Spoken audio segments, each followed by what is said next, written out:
Om Swastiastu. Salam Indonesia, pemirsa Bali TV, kembali berjumpa dengan saya Jero Jumiwi dan saat ini saya sudah bersama dengan Bapak Ketua Komisi 3 DPRD Bali, Bapak Inengah Tambo. Om Swastiastu, Pak Ketua, ini didampingi oleh anggota semua, jadi ya. kompak Pak Nge. Kompak ya. Sudah ada di lapangan, tepatnya di Tanah Stungkaro, Ampo ya. kita Ya, sekarang. kompak, ya. Bagaimana kabar Pak ini? Sehat semua, baik semua ya. Kita seperti hari ini. Fungsinya nggak sehat. Pengungsinya Cuma nggak kita sehat? ada suasana duka. Ya. Betul, betul. Nah Pak, terkait ini kita sudah berada di level 4, awas untuk Gunung Batur. Kita tetap berdoa tentunya, mudah-mudahan beliau tidak erupsi, tidak meletus, tetapi jika hal itu terjadi, maka ini akan jangka panjang. Seperti apa upaya yang dilakukan oleh Komisi 3 dalam hal ini memperjuangkan kepentingan-kepentingan rakyat, Pak? Ini terkait dengan jangka pendeknya, jangka menengah, dan jangka panjang. Ya, terima kasih. Jadi hari ini kan kita Komisi 3 datang, dan datang ini bukan saja kita datang santai gitu ya, tanda kutip. Jadi kita betul-betul sebenarnya memikirkan dan berbuat. Kita datang juga dengan menyisihkan bagian daripada pendapatan kita untuk kita sudah sumbangkan dalam bentuk sembako. Kemudian juga kita sudah tadi ketemu koordinasi dengan Pak Gubernur, Pak Sekda, kira-kira apa saja yang kami bantu dari segi aturan-aturan yang mungkin bisa mendorong akhirnya saudara-saudara kita yang pada hari ini mengalami musibah ini bisa kita selamatkan untuk ke depan. Ini kan persoalan bukan persoalan pendek, bukan persoalan 1 bulan 2 bulan, ya kan? Ini persoalan bertahun mungkin ya. Hari ini mungkin kita pengungsi masih bisa dalam suasana tidak begitu merasakan duka sama sekali. Dukanya belum terlalu dalam. Tetapi bagaimana dia sudah 3 bulan, 4 bulan. Ya, karena mereka memikirkan anak-anaknya yang tidak sekolah, penyakit mulai ada ya. Mereka juga berpikir nganggur terus di tempat pengungsian. Ini yang kita pikirkan sekarang. Apa yang kita lakukan untuk ini? Koordinasi kita tuh di situ ya.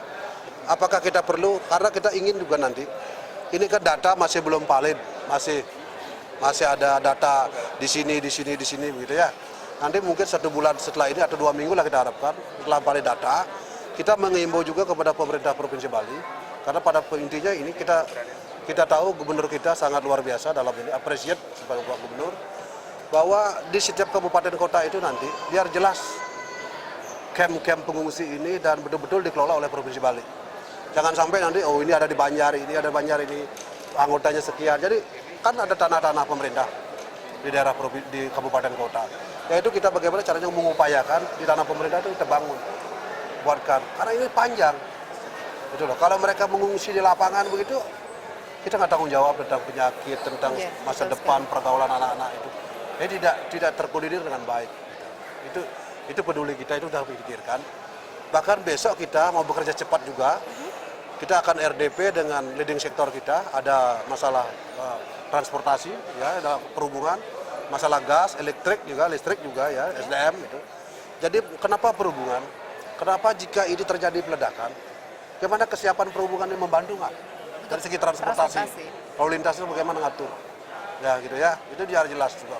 Apa yang bisa disumbangkan untuk ini itu harus jelas. Kemudian kita sudah melihat sekarang banyak sekali bantuan sudah turun di sini dalam bentuk bahan pokok, makanan dan lain-lain. Tetapi nggak bisa memasak. Kompor udah ada, gasnya nggak ada.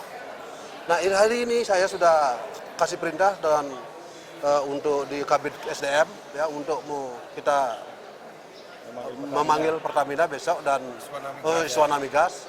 Jadi mereka sudah dengan nyaman bertahun-tahun menikmati hasil karya mereka di Bali. Ini saatnya mereka sumbangkan besok. Itu besok kita mau dengar seperti apa. Gitu. Ada nggak bisa mereka hadir gitu. Tapi kita lihat besok lah. Itu kita hadir. Gitu. Dan kemudian segi-segi yang lain yang kita pikirkan sekarang, ada juga tadi kita sebelum berangkat kita kan juga rapat komisi di dalam di internal ada usul-usul dari Pak Karyasa juga mengusulkan bahwa kalau bisa posko itu tidak di sini saja. Posko bisa juga dibentuk di daerah provinsi, Irnon lah.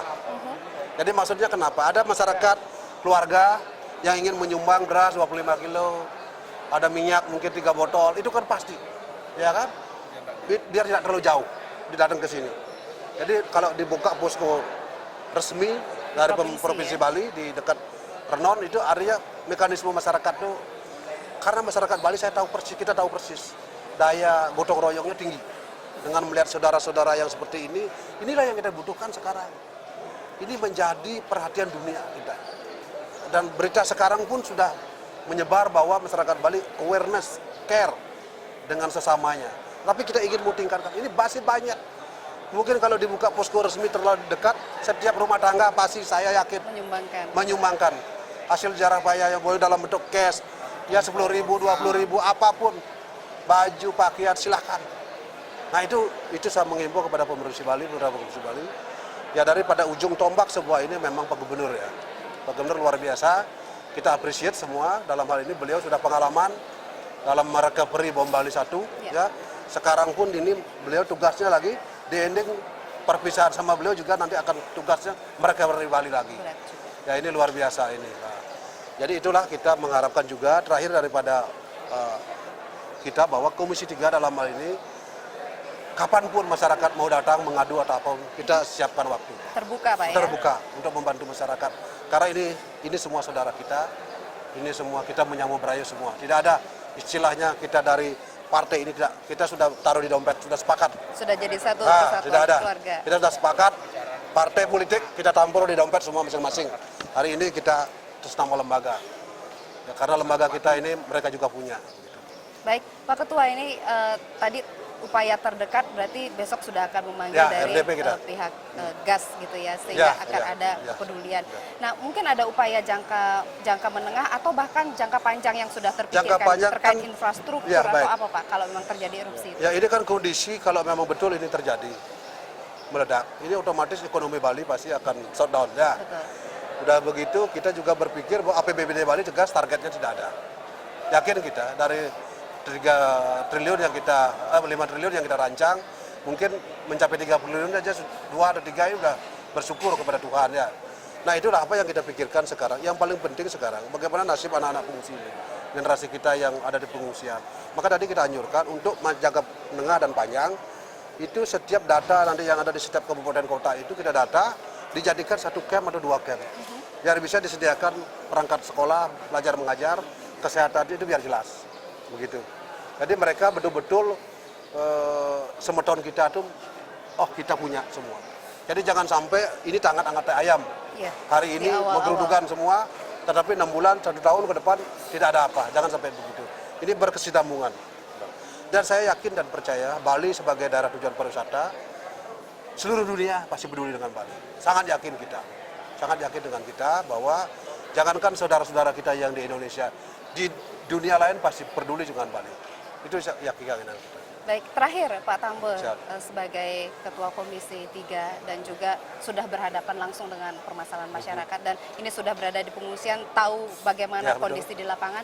Apa harapan dan himbauan Bapak baik itu kepada masyarakat umum, tidak hanya masyarakat Bali tapi masyarakat Indonesia terkait dengan saat ini ada banyak sekali medsos berita tidak benar beredar, seperti apa Pak?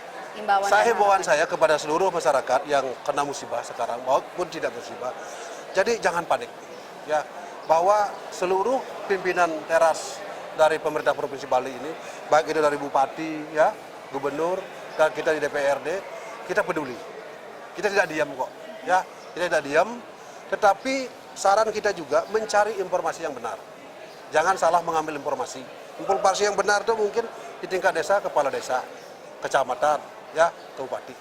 Jangan menerima media sosial yang belum tentu itu benar juga. Ya, itu harus dipilih siapa pengirimnya, dari mana datangnya itu, hati-hati.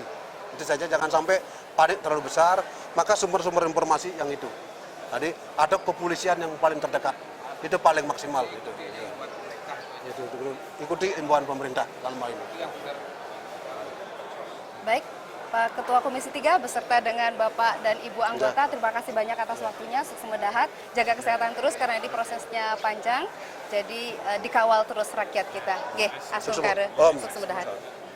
Baik, pemirsa Bali TV, demikian tadi bincang-bincang kita bersama Bapak Ketua Komisi 3 dan juga anggota, Bapak dan Ibu yang sudah hadir di lapangan, tepatnya di Tanah Ampo. Saya Jero Jumiwi pamit undur diri. Saya tutup dengan Parama Santi. Om Shanti, Shanti, Shanti, Om. Salam Indonesia.